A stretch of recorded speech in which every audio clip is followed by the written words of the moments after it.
Good morning, everybody. Welcome back to the Move podcast, brought to you each and every time by Oura Ring. So this ring, you're tracking everything, right? And not just, and as we develop this product out, and I say we because we've been great partners with them and really proud partners with them for a long time. But the sleep is really key to so many things: mental clarity, productivity, recovery. It all comes down to sleep. I'm biased and jealous, or not jealous, but just lucky and blessed. I've just been a crazy sleeper. I live with a bad sleeper. So it's probably the most contentious thing in our relationship. But being able to track my sleep cycles, my core temp, which, by the way, and as the world hopefully starts to get out of this COVID fog, core temp is essential. Respiratory rate, heart rate variability, it's all in the ring. It's just right here. And if you're watching us on YouTube, that's it. That's all there is to it. Light as a feather. Head on over to Oura Ring, O-U-R-A, auraring.com. Check one out. And also you can learn more about their partnerships with the NBA, the WNBA, UFC, with some big UFC fights last night I saw highlights of, and a bunch of really cool leaders in big tech. So today we're talking about Liège-Bastogne-Liège. By the way, the 107th running of Liège-Bastogne-Liège, this great race in the Wallonie region of Belgium. Johan, what was it like on year 1 or 2? Was it because, and I said this the other day, I mean, the weather, this looked like a summer day in Liège. What was it like in 1914? I don't know. I mean, the first edition was in, what was it? 1892. 1892. Yeah. Okay. So you were probably there for the 10th or 11th. No, my first Liège-Bastogne-Liège was 1987. First year pro. Yeah. It's a beautiful race. And then we got George Hincapie over there in Greenville, South Carolina. We had to move around the schedule, George. It's all about George.com. George, you just got back from Enzo's races. You raced yesterday, you raced today. Give us a report on that before we talk about Liège. Well, thank you for moving around the schedule for me. I think one of the last things you said on the show on Thursday was it's family first. So you're very understanding about Enzo racing. And then yesterday, when I asked to move the time, you said, I'll see you at this time that we mentioned. No option. But then you mentioned listeners first, which I actually appreciate. We all appreciate our listeners. So the fact that you guys are coming in and watching us every day is pretty awesome. The races went great. Enzo won the junior race yesterday in the pouring rain. I sent you and Higgs a picture of it. And then today he did the Cap 4.5s and he finished top 20. He's racing with all the big boys. So it was good for him to race in that group as well and learn how to ride. It was a windy circuit and it was fun watching him navigate through the peloton and in these crosswind sections. And we had a good time. So then I hauled ass here to the office to get on the show with you guys. Well, I tell you, I've been following over the years, and the little man is just leaning out. He's getting tall and lean. He's just like, I mean, yeah, he's grown like 6 inches in the last year. It's kind of crazy. Damn, we might have another Vanderpool on our hands. JB, what's up in ATX? I hear it's just Bluebird days, Chamber of Commerce days. I know a lot of our We Do people are runners as well, right? It's not all cyclists. And behind me is downtown Austin, which is flooded with the Austin Marathon, which it's pretty interesting. They all these people haven't done a live running event for a year and a half. So downtown was buzzing all weekend, and they are shortened it to a half, only the half. So they're finishing up right behind me, and it's downtown's crazy. People are happy to be running again. What was your time this morning? Didn't make it down there. You didn't make it. All right. Before we jump into the sort of blow-by-blow coverage of the race, today's show brought to you by OVENTUM. This is my go-to whip. You guys hear me talk about it a lot. This is a premium bike brand, direct-to-consumer, based in Utah. All frames and everything fully built in Utah. The cool thing about OVENTUM, 30-day money-back guarantee, no questions asked. They're designed from the ground up, hand-assembled, as I said, in Utah. New bike builds start as low as $2,699. That's basically the same as $2,700. Head on over to ventumracing.com and use the promo code THEMOVE for 10% off any purchase until the end of April. By the way, so I've got my new NS1 coming. I think it's coming in the next few days. And then right on the heels of that, I got the OVENTUM gravel bike. I watch all these social media things, and George is he's always out on these gravel rides. You know, I'm sure they're like 5,000 vert. So I got to step up my game. So I got the OVENTUM gravel bike coming. Here's a question for you, George, because I was debating this with Dave the other day. Are you running 1x on your gravel bike, or you got 2x? This is a serious question. So my climbing gravel bike is 1x, and then my rolling gravel bike is 2x. I prefer the 1x. To be honest, this is unreal. And how's the time trial bike coming along? Do you got which disc wheel are you running these days? Go ahead. Yeah, today's show also brought to you by Hammerhead. You talk about a change maker. This head unit, like if you think of any other head unit out there, just equate that to your grandmother's flip phone. The Hammerhead Karoo 2 is the iPhone 12. It is a game changer, and don't take it from me. Look, you got guys in the Peloton riding it. You know, you saw Michael Woods up front today riding it, Darrell Empey, Dan Martin, and Chris Froome, George's best bud. And don't even take it from them. The reviewers are all hooked. Bicycling Magazine Editor's Choice. That's amazing. Cue the dogs. Golly gee, there's some random dog in my yard. And Cycling News Gear of the Year. Plus just great reviews all over the place. Also, they just did a software update, Strava Live segments. And we'll get into the little fun that we're having with the We Do Strava challenge. But Strava Live segments as you're out riding. And by the way, the screen is just, I mean, I was going to say, Lance, speaking of gravel, having that thing on your gravel bike when you're in the middle of nowhere, not exactly sure where to go, the mapping software is incredible. And the profiles you get on that screen is just, it makes the ride that much more fun and makes you always aware of where you're at and how to get home. Right. So when I drop your ass, you'll know where to go. Correct. Right. Or vice versa, probably vice versa. Head on over to hammerhead.io. Get you one of these bad boys. They're hard to come by right now. They were very, very popular, but we have one for you guys and gals. So hammerhead.io. All right, let's talk about Liège-Bastogne-Liège. Back-to-back Slovenian winners. Whoever would have thought? Yeah, pretty amazing that they were the Roglic, who picked Roglic for this week? And I know I didn't, but he was definitely off today. Wasn't firing on all cylinders, but you know what? The guy is not a robot. He's been on top of his game the whole year. I don't think we've seen a weakness from him at any point of the season so far. So for him to have a bit of an off day, I think is okay. He's got a rest period coming up and then his build up for the Tour de France. I had a bad day. My guy didn't even start. I was surprised by that. I didn't think Pidcock's crash was that bad, but I think it's a combination of both. You know, I mean, it's I heard Kwiatkowski say, okay, it was the crash, but also, long season. Let's not forget he was cyclocross, took basically no time off, and then all the classics, and I think it's a combination of both the crash and really tiredness. Yeah. By the way, who had the right pick today? Johan had the pick today. Probably the smartest guy on the show when it comes to bike racing. So I'm happy to say I had two of my picks in the first five. So I made the selection. That's true. I will say this, when you watch that final group and you see fast guys like Alaphilippe and like Valverde, who we're going to spend some time talking about because on his 41st birthday, to be doing what he's doing is so next level.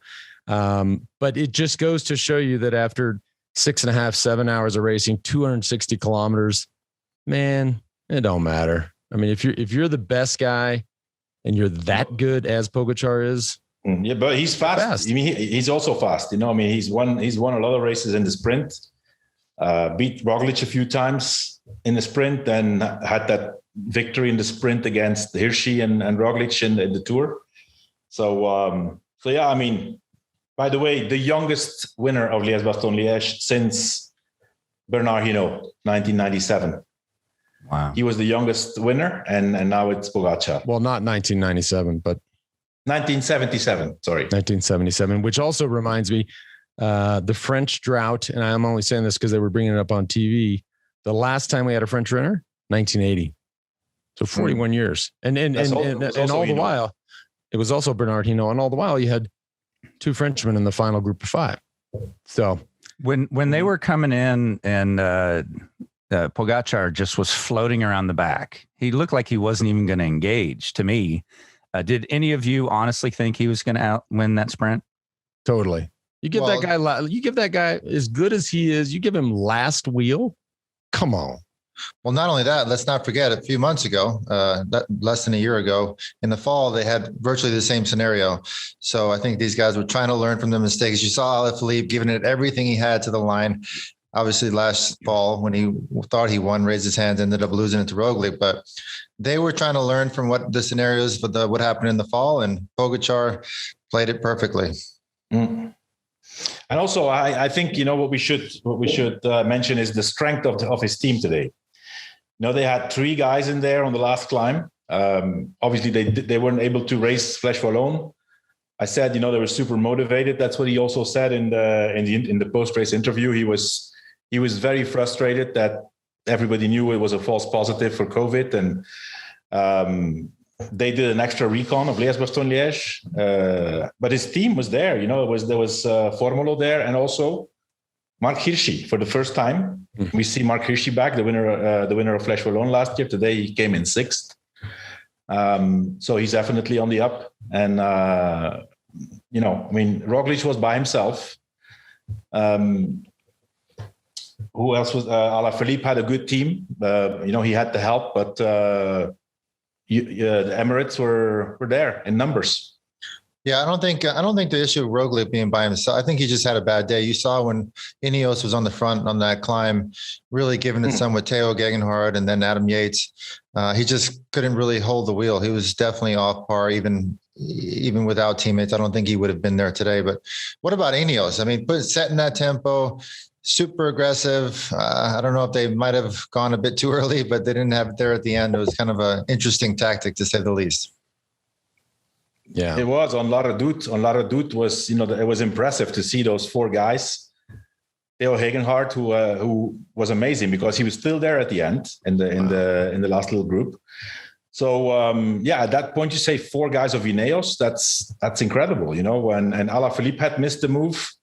Roglic initially missed it. He had to make an effort to come back, but then obviously everything came back together, and from there on. At some point, Richard Carapaz made a good move. He was my second pick. Ultimately DQ'd for the disqualified. Exactly. Yep. You had the comment on our chat, which I found. Can I just say one thing? And I didn't just have a comment. I had photo evidence. I'm getting up to speed. You guys follow this stuff so closely. Can I get a little credit for getting on the observation immediately with photo backup? Did you make that picture? 100%. I rewound my coverage and took a photo and sent it to you guys. Oh, wow. Yeah, we were analyzing. Apparently there's a new bylaw from the UCI, which is in or above the butt crack is okay. In or below the butt crack, no go, DQ. So the butt crack or the butthole? I didn't want to go there, but yeah, probably potentially. Well, no, it's because the crack goes up and down, so that's hard to know. There's going to be. I'm not trying to be gross here. This is a G-rated show, but sort of. But right, there has to be a horizontal limit, so it could be the cornholio.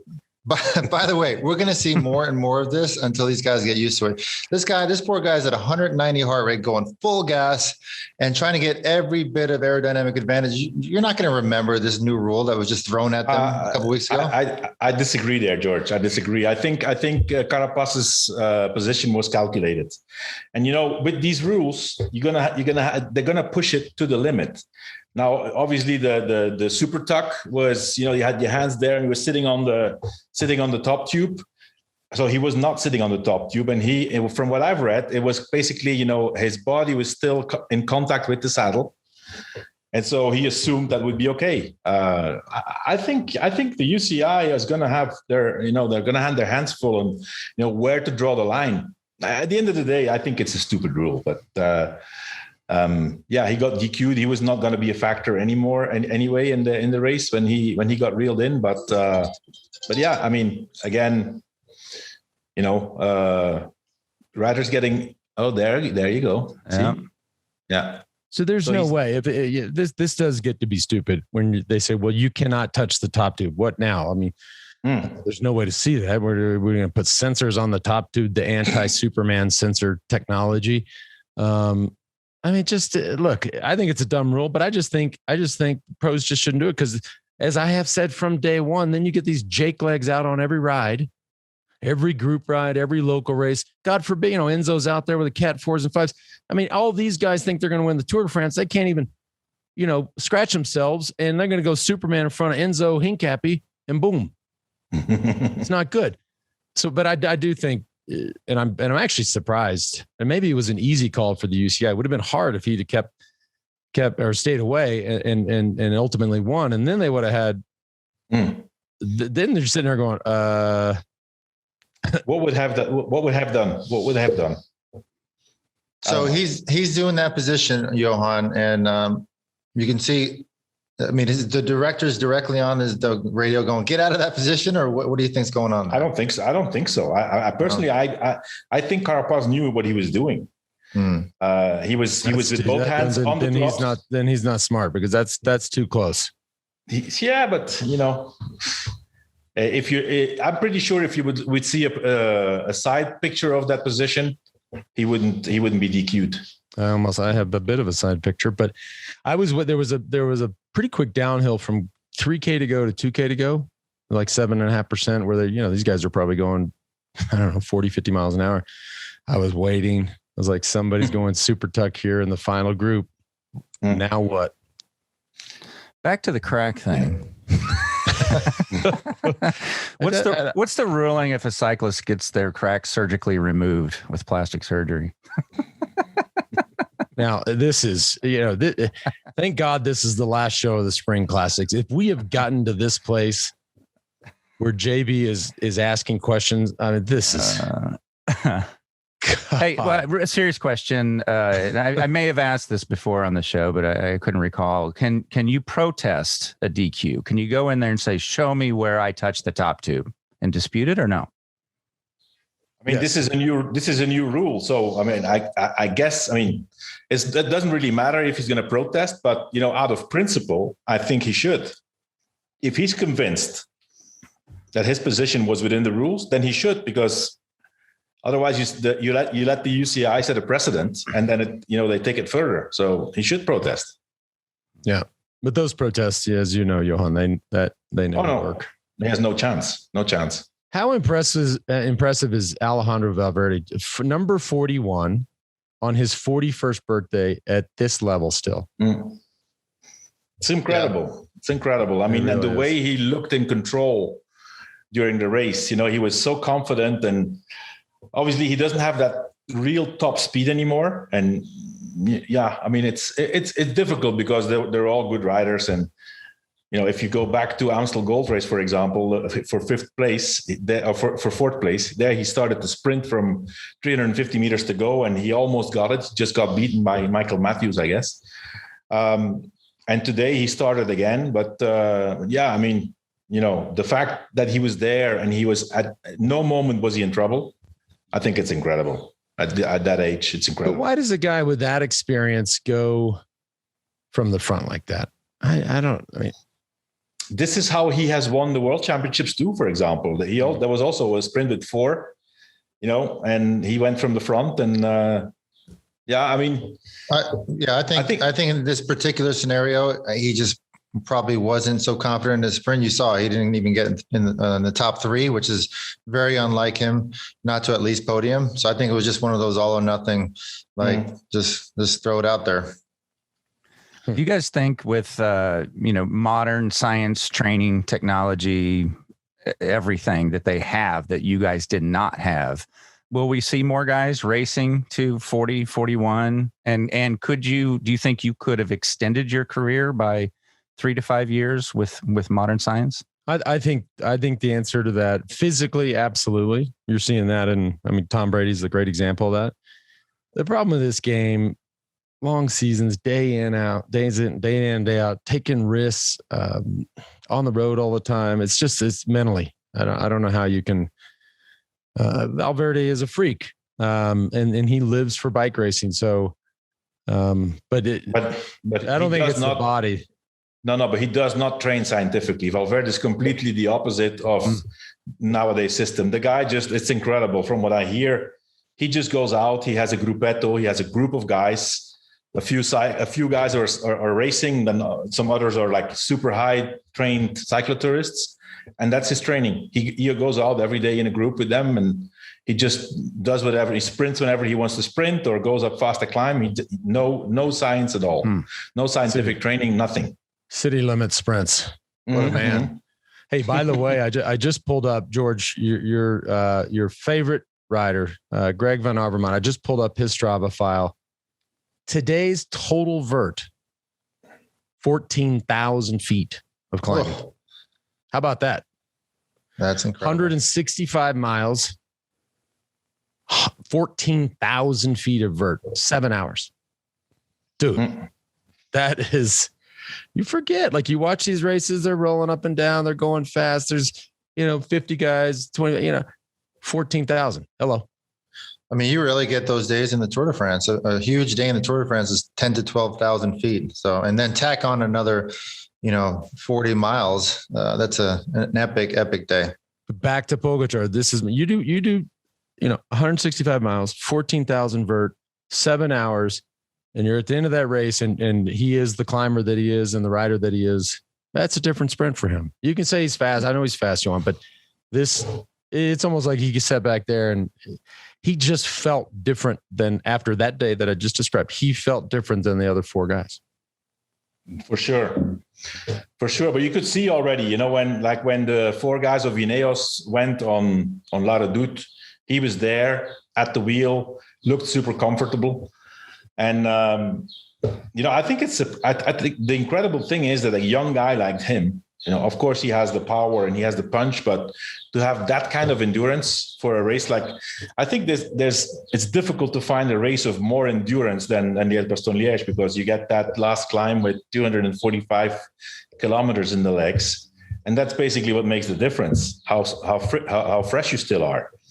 A 22-year-old guy to do that's just incredible. Yeah. Hey, before we keep going here, today's show also brought to you by ROKA. I've been wearing these shades for years now. How do I look, George? Look pretty good. Huh? I got the neon Matador on. I love this company. A cool group of athletes and folks down in Austin, Texas. They've been there forever, by the way.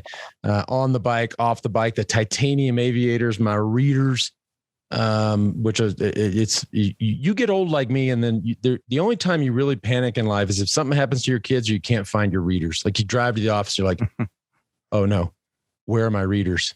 My ROKA readers are my go-to. So now, and they're such sweethearts, they send me a few. So I've got them stashed around. That's when you know you're getting old. But this is the best lens out there, the best fit, light as a feather, and again, just the highest lens quality. Head on over to ROKA, ROKA.com, and enter the move at checkout to save 20% off your first purchase. ROKA, ROKA.com. All right, last one of the day. Look at this. I even brought the pack, and this is my favorite flavor. The Orange Salt LMNT Hydration Pack, 1,000 milligrams of sodium, 200 milligrams of potassium, 60 milligrams of magnesium. This is my go-to, even though we talked about the other day, they got the new watermelon salt, which is giving Old Orange a run for its money. No sugar, no gluten, no artificial ingredients, no crap. It is the real deal. And like I mentioned with Ventum, total money back guarantee. If you guys just want to try it out, go sign up for their 8-pack sample pack. You get all the flavors. Give it a shot just for the price of shipping. They'll ship it on over to you. Head on over to drinklmnt.com/themove. Before we talk about Liège, I'm really, because we were talking about this in the pre-show, I got my first vaccination shot. Wow. I got the Moderna, and I was like waiting. I was like, wait a minute. If everybody gets it and it feels like we're doing better, maybe I'll just get to skip it. And I'm here, it's just springtime. So we're switching the house from winter stuff to summer stuff and cleaning out crap. It feels so good. And I was in the middle of spring cleaning and getting the skis out and the dirt bikes in the garage, everything in the garage. And Anna gets a text from the damn county health thing, says they have extra shots. And she says, get your ass over there. I said, what? I said, honey, I'm spring cleaning. She said, get your ass down here right now and get over there. Guess what I did? That was yesterday? That was 2 days ago. And so I went over there and I did it, and just spur of the moment. And then Johan, you were telling us that beginning tomorrow, Spain or Madrid is going back into quarantine. Well, no, it's the village where I live. So, there's different zones in Madrid. And so basically we have a perimeter quarantine. So basically you can only go out and inside of the village, or certain villages that are designated to be, to have higher numbers again. Tomorrow, I think it's actually tonight at midnight that we go back into perimeter quarantine. I don't know what that means, but I don't like it. This is a bad trend. Yeah, seriously. If you think about, it feels like the U.S. here, we're starting to sort of open up. Like I watched the highlights of that UFC fight. That looked like a normal UFC fight. There are people everywhere. Mm-hmm. But guys, we're getting, now we got the Giro coming up. Obviously, right after that, the Tour. I don't like the trend. No, it has to do with the behavior of the Spanish. It's the Spanish mentality. The Spanish, they need to be outside and they need to be together.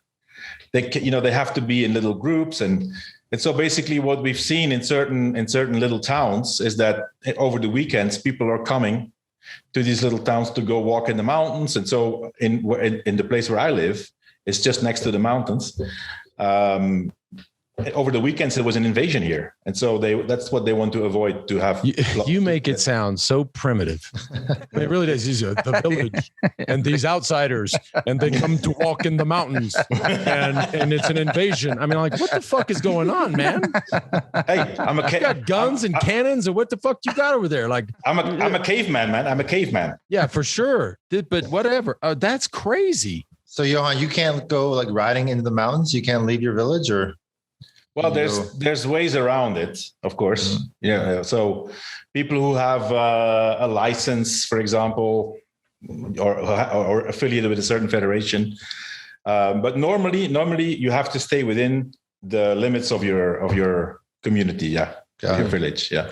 It's crazy. I was watching cable news the other day, which means it's probably not accurate, but I was watching, and they were going through all the different countries. Israel has this crazy high percentage of people that have been vaccinated. The US is actually doing pretty good.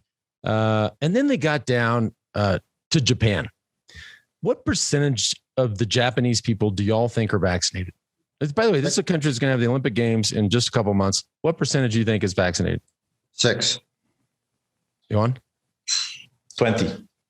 JB? Yeah, I don't know, 15%. I'll split it. 1%. Wow. What's up with that? Because I thought it was like a cost and availability issue. And so, Japan could definitely buy as many. Well, and I'm not Japanese. I've only ever been there a couple of times, but it seems very organized and structured. Yeah. Yeah. You would think, okay, you are going today and you are going tomorrow, and 1%. How about that? That's got to be something else. That's cultural.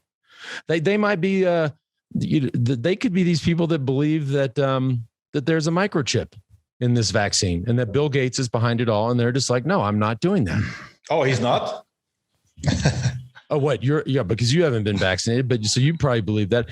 Speaking of this, I was listening because y'all know that your loyal listeners know that I just love heavy metal, and fucking Ozzy Osbourne is like my North Star.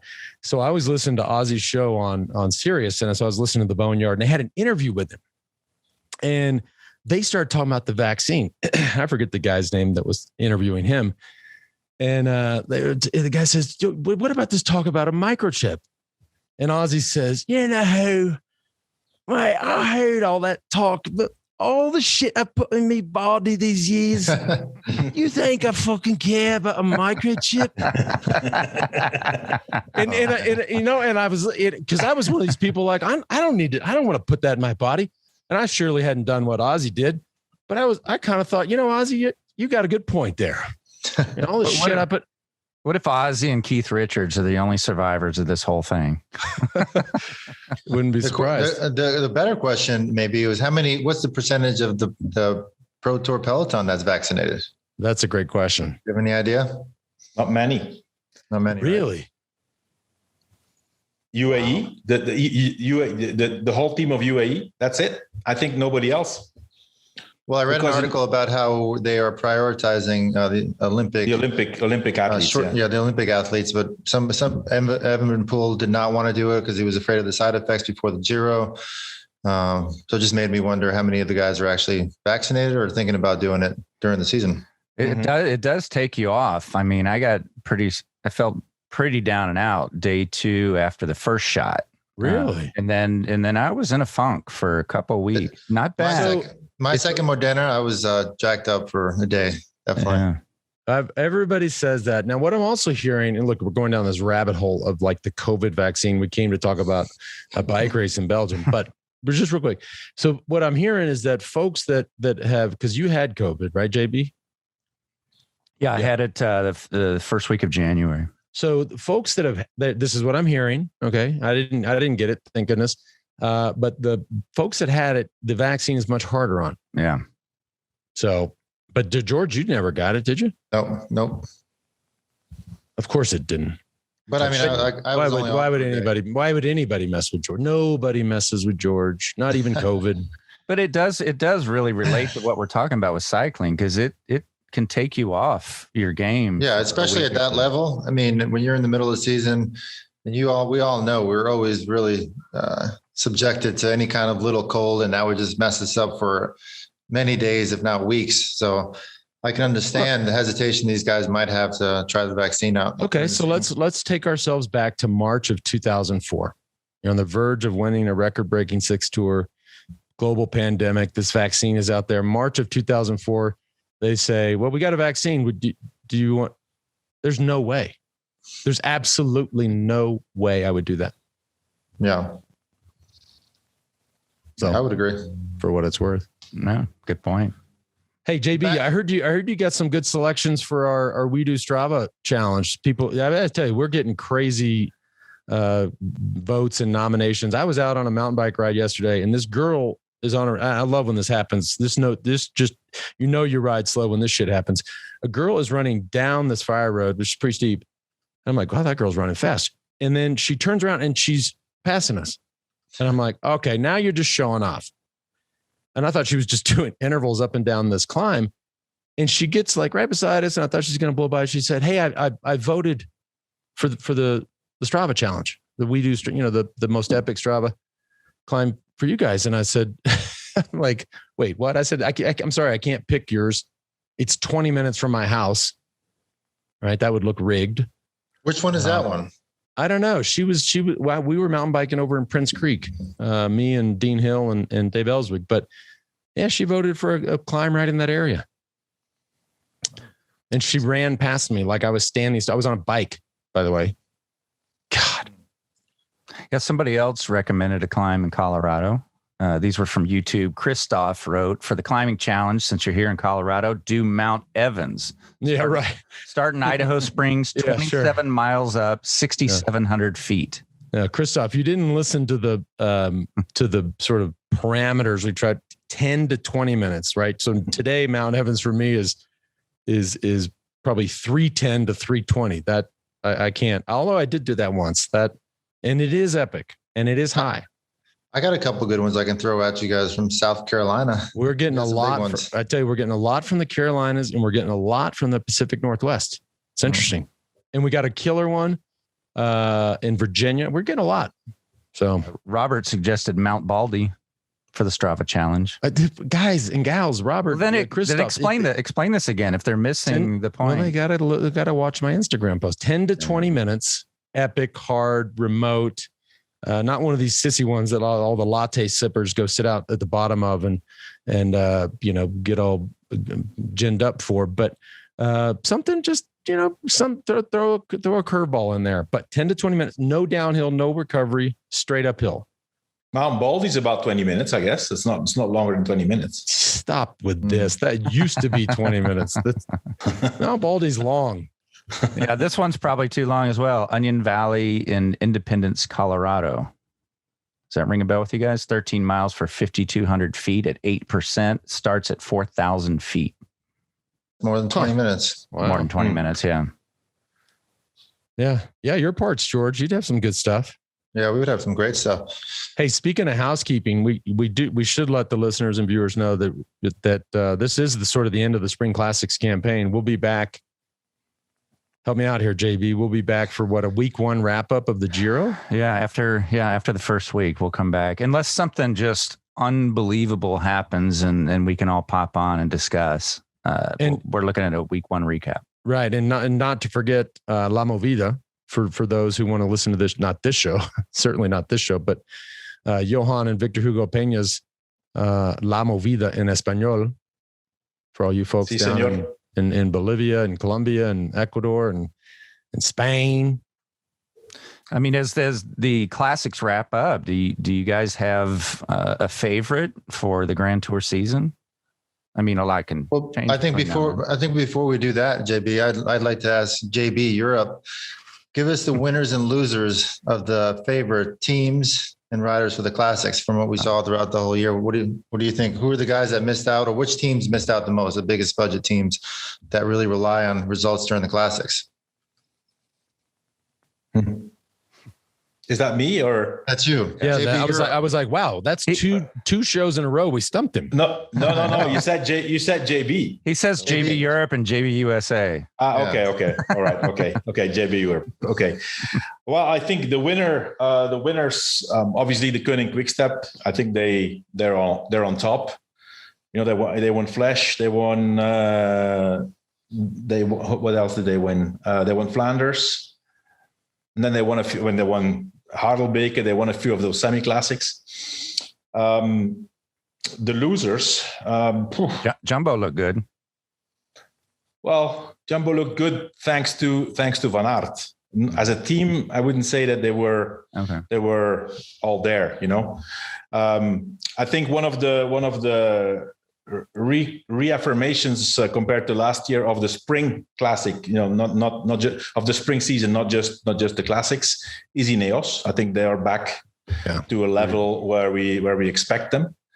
And I think it's going to go on. We have Tour of Romandie next week, and they're sending a huge, strong team there too. Other team. I mean, Astana is nowhere near to where they've been. They have almost no victories. I think they had two stage wins in Tour of the Basque Country, and that's it. That's it. So compared to where they were last year, I think that's the biggest loser. Now, what about Lotto? I mean, it's such a so much pressure in the Belgian races. They were not really there. You can't compare Lotto of today anymore to where they were. They had a huge budget cut. They let go a lot of riders. It's basically a team of young riders with some experienced riders. Philippe Gilbert is definitely not anymore the Gilbert we used to know. So I don't think can I just give him a quick shout out? His 16th participation in Liège-Bastogne-Liège. Wow. 16th. Yeah. That's and he won the cool, race man. He won the race 10 years ago, and he's still there. But Lotto Soudal is definitely not anymore the same team. I don't think you can speak of a disappointment for them because I don't think the expectations were very high. I would say those, the Koenig Quickstep big winner and Astana big loser. UAE wrapping it up with the big win today too. Mm-hmm. Yeah, their first monument in the history of the existence of the team, and they're still a young team, but not bad for a young team. They already won the Tour de France, and they just got their first monument. Wow. Yeah. When that team first formed, a team out of United Arab Emirates, did you think we'd be seeing this so quickly? Listen, it's enough to get one big talent, and the investors are getting more and more excited. Obviously, seems like money is not a problem anymore now. They can just basically get whatever they want. And money is not a problem in the UAE. I mean, I don't think so. I think, I think they're going to be okay. My buddy of mine was over there recently raising money for his fund and had a meeting with, I won't even say who, but they met on a yacht, and it was, I've seen some big boats. It was 357 feet. That is like the Love Boat. I mean, come on. Yeah, they're going to be okay on money. By the way, though, and George, you and I were there recently. They love cycling. Like, this isn't just like, hey, we're rich and let's go dominate a sport. No, they love the bike. Like they ride bikes every day. They ride bikes everywhere. Yeah. And of course, it was 107 degrees outside. I've never seen the man cry as bad as he did as that night we had to get out and ride again. But they've got a bike loop, sort of a bike park of 112 miles of just bike lane. Not beside a road, not nothing. No, in the middle of the desert, just forever. I got full on heat stroke. That little 40-mile bike ride we did with your buddy JB. It's not easy riding. It's very hot. If I had half a brain, how do I not? I used to capture this stuff. Like, I'd catch him napping, shirt off, just wrecked. How do I not get him? Like, I can't get out of the car. It's too hot. I've already ridden today. I don't care if it's a shake. I don't care who it is. Oh man. He's like, turn up the air conditioning. This is true. So good. Hey, let's talk just before we sign off. The women's race we got to talk about, because it's exciting. This is not. I don't know. I feel something happening here when it comes to women's cycling, and whether it's just my outlets that I look at for media coverage, but I don't know. It feels like they're gaining a following, and I think all of us included. I know all of us included, but it's got star power now. That helps when there's a few names that are rise to the top and are duking it out. That's what makes it work. But it's gotten a lot more evened out also at the top. Like you had Van Vleuten who was really dominant for the last 2 years, and now you see she's strong, but she cannot make that difference anymore. You have Van der Breggen who's up there today, amazing, the world champion, arguably the best female cycling in the world today, is doing the domestique for her teammate who wins.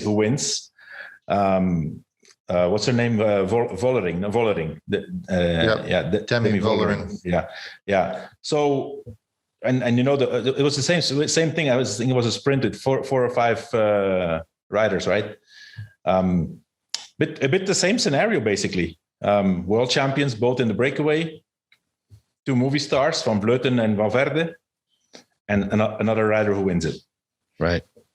And it's not, to your point, Johan, the days of Jeannie Longo winning by half hour, those are done, right? That is boring, absolutely. Right? So now, and also on the mountain bike side. So heck yeah, man. I love that. I think it's a sign of a healthy sport.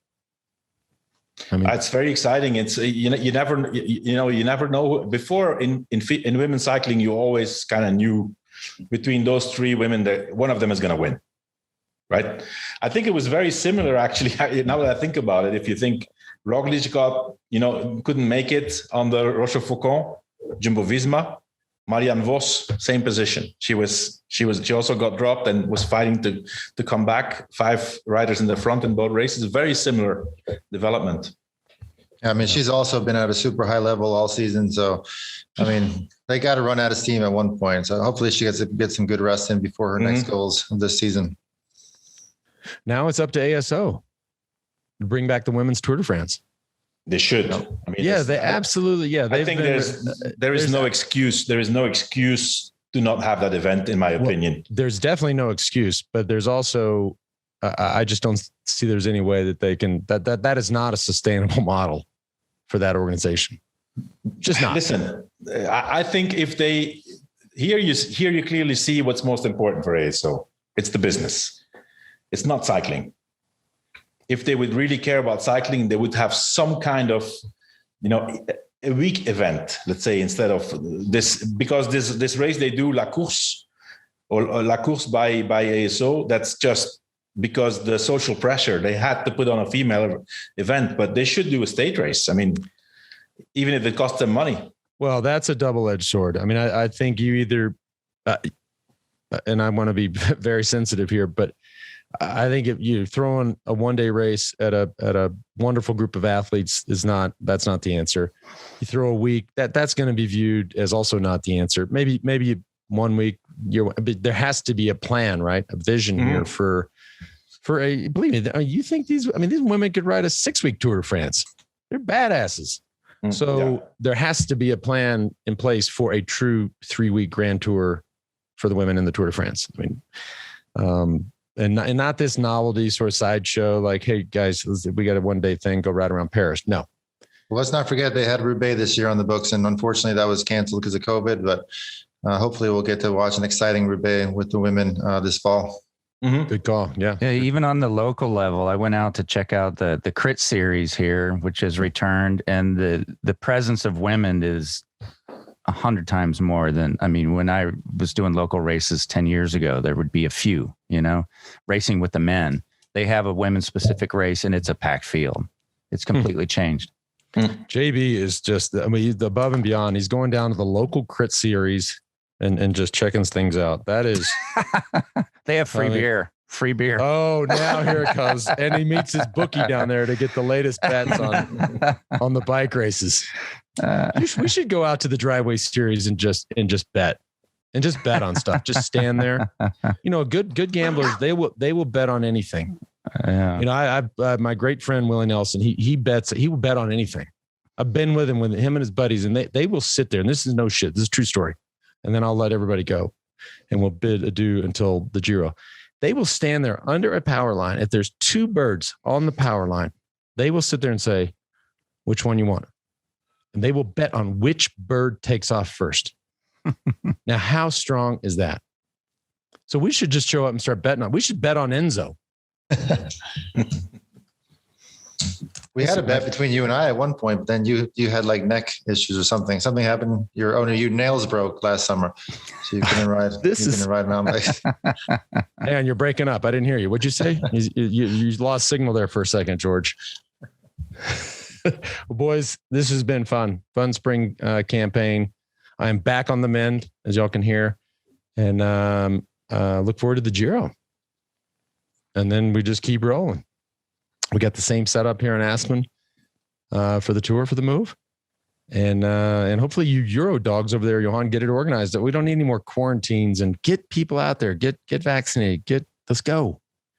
We don't need more delays. Listen, as I said already many times, cycling is probably the most advanced sport right now in dealing with organizing events and with COVID. So I'm not too worried. Okay. All right, everybody. Thanks for tuning in. And we'll see you soon. See you in a couple weeks.